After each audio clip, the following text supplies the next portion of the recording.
Calling all detectives. Twin brothers, a package of diamonds, and a hard bargain. Those are the exhibits on this page from my casebook. The casebook of Jerry Browning, private detective. Every once in a while, a private detective like me, Jerry Browning, runs into a criminal who's just too smart.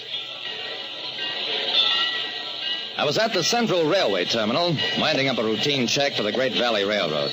The case had been easy, and I felt good, with nothing to do for a few hours but relax. I wandered into the main waiting room, sat down on a bench, and watched all the people who were hurrying to or back from someplace. Ooh.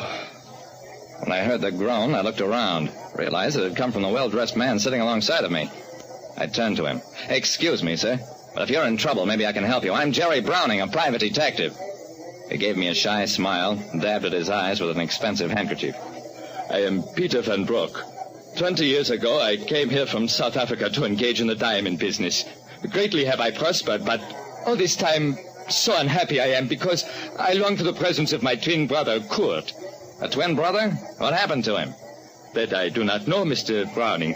Always I urged him to come here, and finally he consented. Last week already he should have arrived. That he came off the ship, I know, but since disappeared." "Why would anybody want to hurt your brother, Mr. Van Broek?" "Because of a quantity of diamonds he was carrying with him. These I sent him the money to buy, and gladly would I suffer their loss if my brother could be safe." "Was your brother supposed to arrive on the Great Valley Railroad, Mr. Van Broek?" He nodded vigorously. "Okay, I represent the Great Valley, and I'll undertake to find your twin brother, if he's alive." When a wealthy diamond dealer's twin brother disappeared, I started the machinery of an intensive search.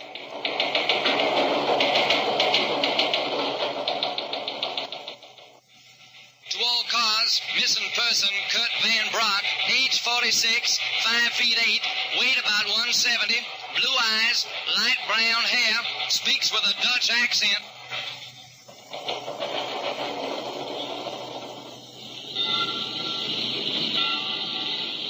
Wilbur Norris, first vice president of the Great Valley Railroad, frowned up at me. "Browning, are you sure this Kurt Van Broek actually took one of our trains to come here?" "Yes, Mr. Norris. I checked at the boat end. Kurt got on our midnight limiter. The conductor remembers his trick accent. What we don't know is whether something happened to him on the train or after he got off." Norris bit off the end of a cigar. "Well, don't just stand here. Find out."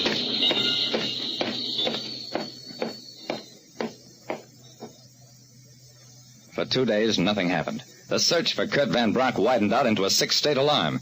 Meanwhile, with police aid, we checked all pawn shops and fences to see whether the diamonds Kurt had been carrying had gone into underworld channels. That netted us exactly nothing, too. I went back to see Peter Van Broek, who told me, "Spare no effort, no cost, Mr. Browning, to find my brother. If it is a matter of money, of expenses, I shook my head. "I'm working for the Great Valley Railroad, Mr. Van Broek, and all my expenses are paid by them. You'll hear from me."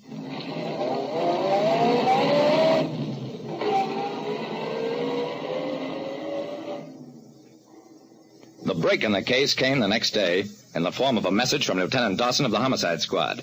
He wanted me to meet him at the morgue.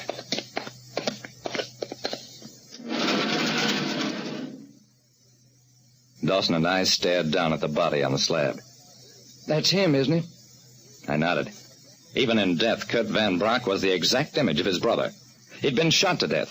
There was no money, no diamonds, no papers on the body. "We found him on the waterfront, dead about 8 hours. They must have been holding him prisoner. Killed him when they thought we were closing in. I'm sorry, Jerry." "Yeah. Well, I guess I'd better break the news to his brother."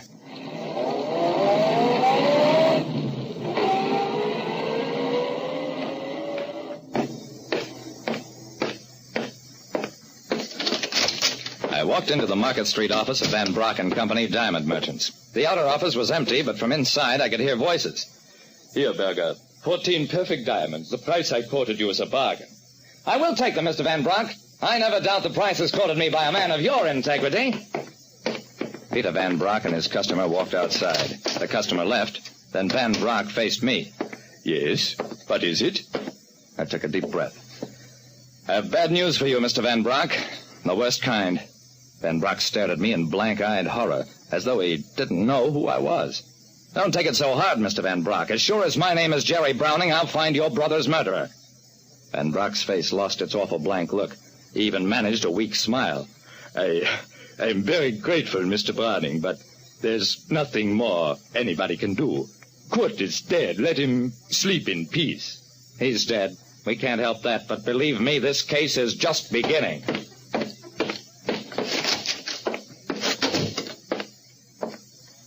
I walked outside, shook my head at the kind of resignation Peter Van Brock had shown. I could just see myself telling Mr. Norris something like that, and the cold outrage with which he would instantly fire me. No, maybe Peter Van Brock was satisfied to let the thing drop, but that's not the way we did things.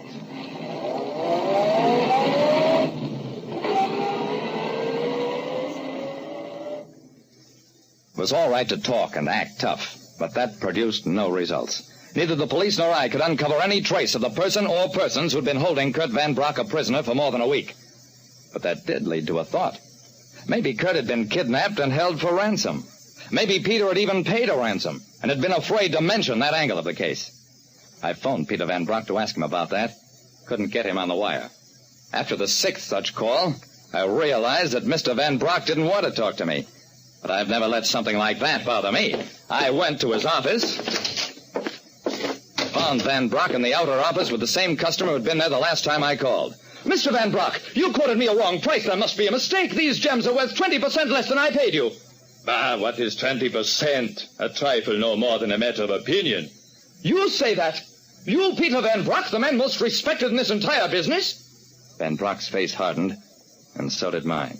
I stepped between the two men. Excuse me, sir, but I'm afraid you've made a mistake. Peter Van Brock wouldn't cheat you. But this isn't Peter Van Brock. Peter is dead, and you're talking to his brother, Kurt. Van Brock blustered until I told him, you made a bad mistake, Kurt. You didn't realize that in this country the fingerprints of all diamond merchants are registered. That's how we found out you're Kurt, and that you killed the brother who was looking for you. He broke down after that, signed a confession that he'd arrived in town as scheduled, trailed his brother for a week, learned his habits, and then murdered him in order to take over his business. That stuff about registered fingerprints wasn't true, of course, but Kurt did make one mistake just as bad as the one I'd accused him of. When he took over his brother's life and business, he forgot to take over Peter's integrity, the most essential part of the man.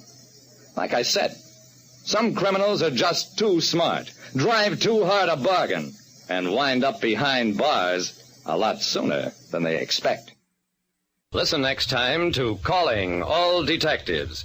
Mystery drama, mystery quiz, and a chance for you to match wits with yours truly, Jerry Browning, Private Detective.